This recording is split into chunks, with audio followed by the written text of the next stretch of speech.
Hello दोस्तों, नमस्कार। स्वागत है आपका हमारे यूट्यूब चैनल सम्राट एजुकेशन में। दोस्तों, आज की इस वीडियो में आप लोगों को बीएससी एग्रीकल्चर 6 सेमेस्टर के एक विषय एग्री बिजनेस मैनेजमेंट का एक आंसर की देने वाला हूं, जिसका एग्जाम आप लोग का आज हुआ है। तो आप लोग वीडियो पूरा देखिएगा। वीडियो अच्छा लगे तो वीडियो को लाइक कीजिएगा, चैनल को सब्सक्राइब कीजिएगा, अपने दोस्तों का शेयर कीजिएगा। इस वीडियो पर 100 लाइक हो जाएगा तो इसका अगला पार्ट आएगा, ठीक है। तो आप लोग जल्दी 100 लाइक कर दीजिएगा।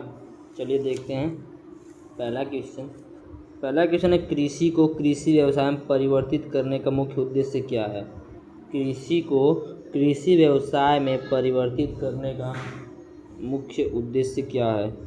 तो वैल्यू एडिशन करना और मार्केटिंग करना, ठीक है। वैल्यू एडिशन करना, जैसे आम है, आम से अचार बना देना, ठीक है। तो उसका क्या हो जाएगा, वैल्यू एडिशन हो जाएगा, ठीक है। उसको बेच देना। कच्चा आम लेंगे 20-30 रुपये किलो मिल जाता है, अचार कितना महंगा मिलता है आप लोग समझ ही रहे होंगे। तो कृषि को कृषि व्यवसाय में परिवर्तित करने का मुख्य उद्देश्य यही था। अगला है, फार्म टू फोर्क अवधारणा किससे संबंधित है। फार्म टू फोर्क कॉन्सेप्ट जो है वो किससे संबंधित है। तो सप्लाई चेन टू कंज्यूमर से संबंधित है, ठीक है। उपभोक्ता तक आपूर्ति श्रृंखला से संबंधित होता है। ऑप्शन नंबर बी सही हो जाएगा। तीसरा क्वेश्चन है, कृषि मूल्य श्रृंखला में बिचौलियों का क्या कार्य है। बोला, what is the role of intermediaries in the agriculture value chain. तो विपणन और डिस्ट्रीब्यूशन, ठीक है। विपणन मतलब मार्केटिंग और डिस्ट्रीब्यूशन।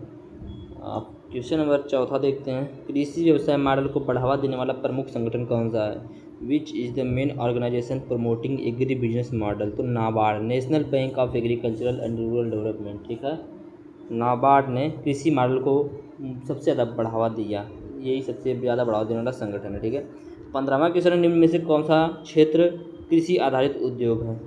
तो इस्पात कृषि से संबंधित नहीं है। स्टील, मोबाइल मैन्युफैक्चरिंग नहीं, motor car. Option number B यहाँ पर हो जाएगा। शुगर, गन्ना मिल कृषि आधारित है, ठीक है। 6वां क्वेश्चन है, भारतीय कृषि में अधिक रोजगार किस क्षेत्र से मिलता है। तो प्रोडक्शन के क्षेत्र से, ठीक है।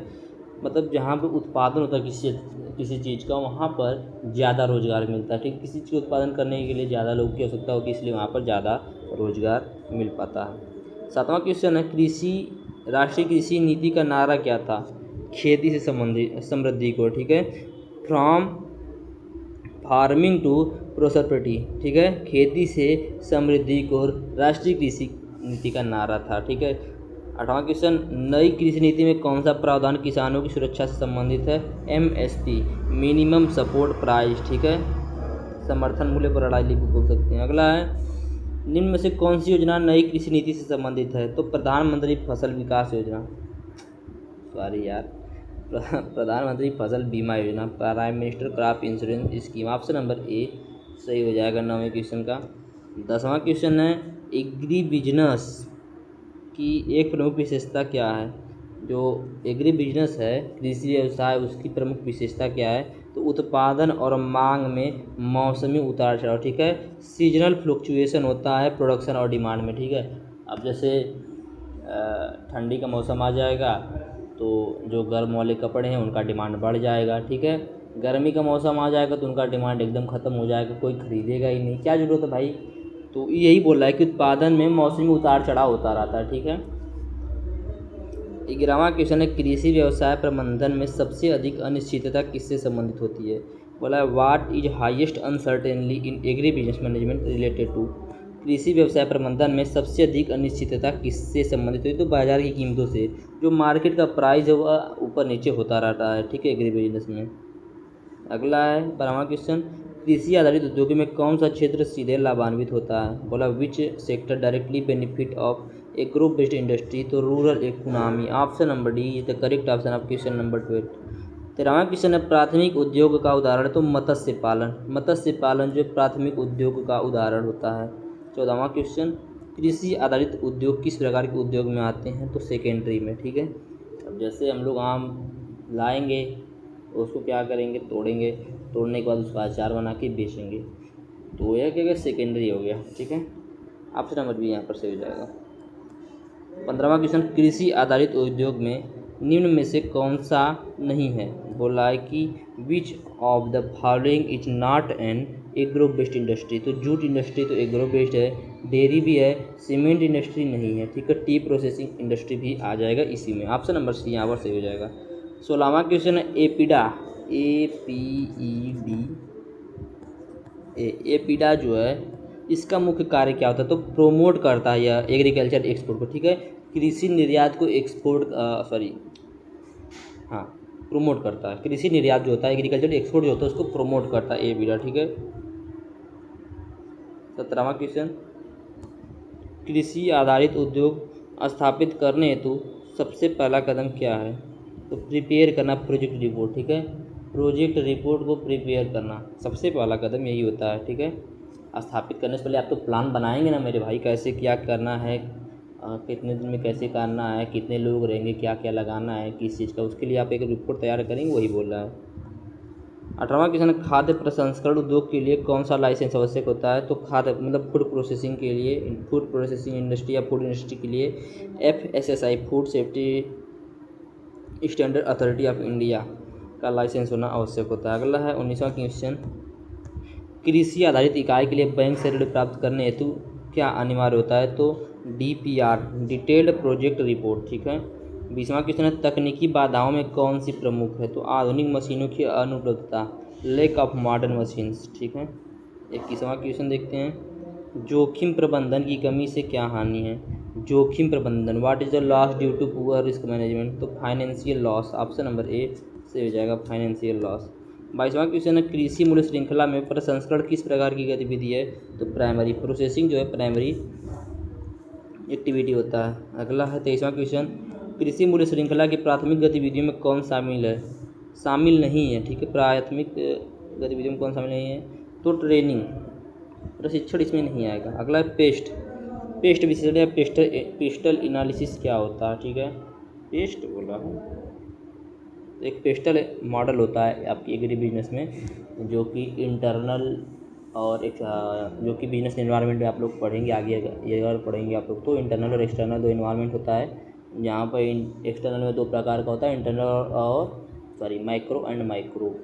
यहाँ पर माइक्रो में पेस्टल मॉडल आप लोग पढ़ेंगे, तो वहाँ पर PESTEL होता है, ठीक है। यहाँ पर P का मतलब पॉलिटिकल, E का मतलब होता है इकोनॉमिकल, S का मतलब होता है सोशल, T का मतलब होता है टेक्नोलॉजिकल, E का मतलब होता है इन्वायरमेंटल और L का मतलब होता है लीगल। तो यहाँ पर पूछा है जो पेस्ट शब्द है, पेस्ट विशेषण है, वहाँ पर P का मतलब क्या है? तो P का मतलब होता है पॉलिटिकल, राजनैतिक, ठीक है, राजनैतिक। आगे देखते हैं, पेस्ट विशेषण का उपयोग किस लिए किया जाता है? तो बाह्य वातावरण का मूल्यांकन करने के लिए, ठीक है। किस लिए किया जाता है? इवेल्यूशन करने के लिए एक्सटर्नल इन्वायरमेंट का, जो बाहरी इन्वायरमेंट है, बाह्य इन्वायरमेंट है, बाह्य वातावरण है, उसका मूल्यांकन करने के लिए पेस्टल एनालिसिस किया जाता है, ठीक है।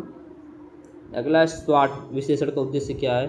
तो एनालाइज करना बिजनेस का पोजीशन, आपकी जो व्यवसाय है उसकी स्थिति का विश्लेषण करना ही इसका उद्देश्य होता है। आगे देखते हैं 27वां क्वेश्चन, प्रबंधन का प्रथम कार्य क्या है? First function of management is planning. किसी चीज़ को प्रबंधित करने के लिए आप सबसे पहले प्लान बनाएंगे कि मैं इसे कैसे मैनेज करना है, किस तरीके से क्या रहेगा, ठीक है। तो यही है, जैसे आपको एक पेन बनाना है तो कैसे आपको पेन बनाना है, एक 3 रुपये वाली पेन भी आती है, एक 5 रुपये वाली पेन भी आती है, तो आपको 5 वाली बनाना है, 3 वाली बनाना है, 5 वाली में भी कई क्वालिटी का आता है, उसमें किस क्वालिटी का आपको बनाना है, ठीक है। तो यही सब, आप कोई भी चीज़ मैनेज करने से पहले उसका प्लान बनाएंगे, कहने का मतलब ये है। 28वां क्वेश्चन है, संगठन का कार्य क्या है? तो अरेंजिंग रिसोर्सेज, संसाधनों को व्यवस्थित करना। 29वां क्वेश्चन है, संगठन संस्कृति से क्या तात्पर्य है? तो एम्प्लॉयज़ वैल्यू एंड बिहेवियर, कर्मचारियों की सोच और व्यवहार। 30वां क्वेश्चन है,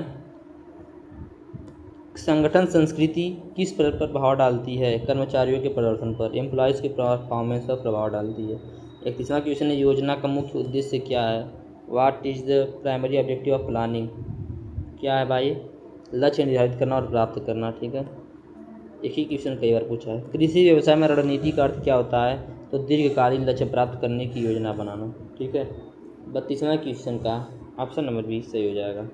33वां क्वेश्चन है, मिशन वक्तव्य का उद्देश्य क्या है? What is the purpose of A mission statement is? तो संगठन के उद्देश्यों को स्पष्ट करना, क्लियरिफाइंग ऑर्गेनाइजेशंस पर्पज, संगठन के क्या उद्देश्य हैं उसको स्पष्ट करना ही मिशन स्टेटमेंट का उद्देश्य है, ठीक है। 34वां क्वेश्चन है, व्यवसाय योजना का कौन सा भाग उद्देश्यों को परिभाषित करता है? तो मिशन स्टेटमेंट। 35वां क्वेश्चन, योजना बनाने की प्रथम प्रक्रिया क्या है? तो सबसे पहले लक्ष्य को निर्धारित करना योजना बनाने की प्रथम प्रक्रिया होती है कि या आपको अपनी कंपनी को कोई कंपनी स्टार्ट कर रहे हैं, आप कोई स्टार्टअप शुरू कर रहे हैं तो उसे कहाँ तक आप ले जाना चाहते हैं, कहाँ तक आप देख रहे हैं उसको, वही योजना बनाने की प्रथम प्रक्रिया होती है। 36वां क्वेश्चन है, कार्यान्वयन में सबसे महत्वपूर्ण कदम क्या होता है? What is the most important step in implementation? तो योजना का कार्यान्वयन, एग्जीक्यूट करना योजना को, ठीक है, प्लान को एग्जीक्यूट करना, ठीक है। 37वां क्वेश्चन है, निर्देशन का अर्थ क्या होता है? What is the mean by directing? मार्गदर्शन देना और आदेश करना, ठीक है। देखते होंगे बड़े बड़े कॉलेज में एक डायरेक्टर होते हैं, मैनेजर होते हैं, ठीक है। तो वो लोग जो उसमें डायरेक्टर होते हैं आपको मार्गदर्शित करते हैं, क्या इससे क्या होगा आपके कॉलेज में, सब कुछ वही देखते हैं, ठीक है। अगला, कार्यशील पूंजी क्या है? वर्किंग कैपिटल क्या आता है? तो करंट एसेट्स, करंट लाइबिलिटीज़ को ही क्या बोला जाता है? कार्यशील पूंजी बोला जाता है। वर्तमान परिसंपत्ति, वर्तमान दायित्व। 39वां क्वेश्चन है, अल्पकालीन पूंजी की अवधि कितने वर्ष होती है? तो 1 वर्ष से कम होती है। जो अल्पकालीन पूंजी होती है, शॉर्ट टर्म कैपिटल होता है, उसका जो अवधि होता है 1 वर्ष से कम होता है।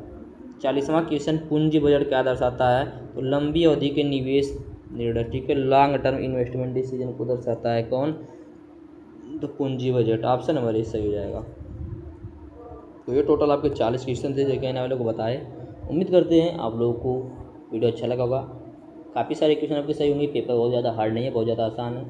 और वीडियो अच्छा लगा होगा तो वीडियो को लाइक कर दीजिएगा, चैनल को सब्सक्राइब कर दीजिएगा। 100 लाइक आप लोग कर देंगे तो अगला पार्ट आ जाएगा इसका, ठीक है। धन्यवाद, जय हिंद।